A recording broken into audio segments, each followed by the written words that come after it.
បន្តទៀតស្ដីអំពីបទបញ្ជាដីភ្នំសិស្សានុសិស្សនៃសាលារៀនបញ្ញាជនកម្ពុជាសប្តាហ៍មុនលោកគ្រូបានលើកនៅប្រការទី2ទាក់ទងនឹងម៉ោងសិក្សារួចរាល់ហើយដោយសារតែលោកគ្រូលើកនៅចំណុចនឹងហើយបានជាមួយសប្តាហ៍នេះមានសិស្សមកយឺតលោកគ្រូឲ្យគាត់លោតយ៉ាងរំភើយព្រោះត្រូវអនុវត្តច្បាប់ប៉ុន្តែក៏មិនទាន់បាន 100% ដែរដោយសារសិស្សខ្លះគាត់មកយឺតក៏លោកគ្រូមិនទាន់បានចាប់អីគាត់ជាប់លាប់តែច្បាប់តែមានហើយគឺបន្តការចាប់បន្តទៀតជាហោហែយើង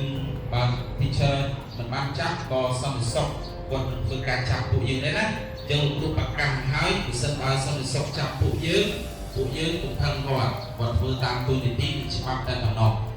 មុខសញ្ញាដែលត្រូវចាប់ទី1គឺអ្នកដែលជិះកង់អង្គុយម៉ូតូមកខ្លួនឯងហើយអ្នកទាំងនោះរៀននៅបញ្ញាជនទាំងពីរពេលនឹងមុខសញ្ញាធំជាងគេមុខសញ្ញាទី2អ្នកនឹងរៀននៅបញ្ញាជនមួយពេលប៉ុន្តែគាត់មកជឿលើសខុសប្រក្រតីក៏ចាប់ដែរ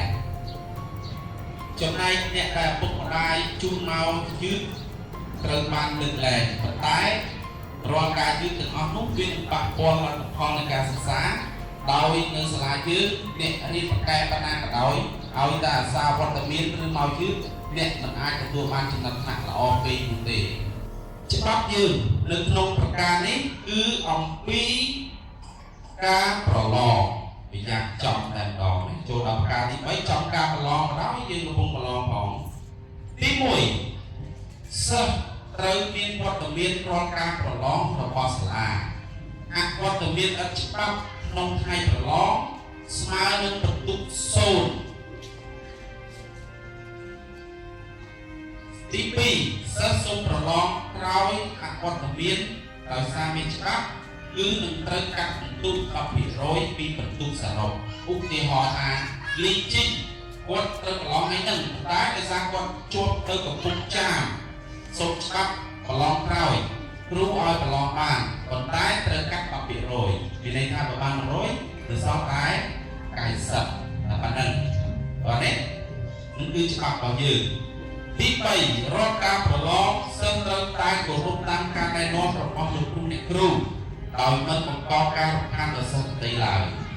មានន័យថាម៉េចនៅសាលាយើងប្រឡងមាន2ប្រភេទមួយគេហៅថា spoken test ឬ midterm ដែលយើងនឹងធ្វើបន្តទៀតនៅថ្ងៃនេះអញ្ចឹងរៀងរាល់ថ្ងៃហ្នឹងមានថ្នាក់មួយចំនួនលោកគ្រូអ្នកគ្រូមកប្រឡងខាងក្រៅគាត់បានដាក់ការងារយើងធ្វើខាងក្នុងអញ្ចឹងយកតាមប្រការទី3គេឲ្យយើងស្ដាប់ការណែនាំនិងមិនត្រូវបង្កការរំខានដល់សិស្សដទៃទេហើយនៅពេលប្រឡង final រឹតតែមិនត្រូវបង្កការរំខានដល់អ្នកដទៃឬក៏កេះសួរគេដើម្បីបានចម្លើយគឺអត់បានទេទី4ប្រការទី4ការប្រព្រឹត្តខុសក្នុងការប្រឡងលើកទី1គ្រូចាប់អត់មែនទេពេលដែលសិស្សប្រឡងគាត់ធ្វើខុសលើកទី1កាត់បន្ទុក 5% លើកទី2កាត់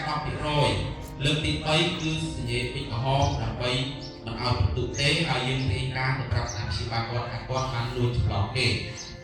កន្លែងនេះខាងភាសាខ្មែរគេធ្វើបានល្អខ្មែរយើងអង់គ្លេសយើងកន្លងមកតែបានធ្វើទេតែចាប់ពីធ្វើនេះទៅសូមឲ្យលោកគ្រូអ្នកគ្រូទាំងអស់មានស្មារតី check សិស្សខ្លួនឯងពេលប្រឡងកាលណាគាត់លួចមើលគេម្ដងកាត់ 5% 2 ដងកាត់ 10% 3 ដងគឺបន្ទុក0និងច្បាប់ចុងក្រោយប្រការទី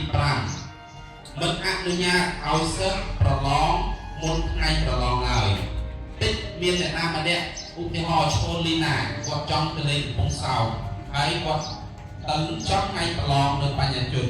គាត់ថាលោកគ្រូអ្នកគ្រូខ្ញុំសូមប្រឡងមុនព្រោះតែលោកថាក្រមកពីកំពង់សោមវិញសាលាចេញលទ្ធផលបាត់ព្រោះ final ដល់អាចយូរណាដល់ប្រឡងនៅមួយថ្ងៃចេញលទ្ធផលអញ្ចឹងគាត់ចង់ប្រឡងមុនសាលាអត់ឲ្យប្រឡងបានទេប៉ុន្តែទៅមកវិញគាត់អាចធ្វើជាការសុំច្បាប់ផ្លូវការសាលាអាចឲ្យបន្ទុកគាត់ខ្លះខ្លះដល់នៅនេះណាក៏ដូចជាទាំងអស់គ្នាអញ្ចឹងរាល់ប្រការនីមួយៗព្យាយាមស្ដាប់ទៅកុំឲ្យថាមករៀនអត់ដឹងច្បាប់ទម្លាប់របស់សាលាយើងអ្វីដែលលោកគ្រូចង់លើកនៅព្រឹកនេះគឺប្រការទី3បានចាប់ហើយសូមទាំងអស់គ្នាក្រោកឈរឡើងក្រោកតាមស្រួលប្រយ័ត្ន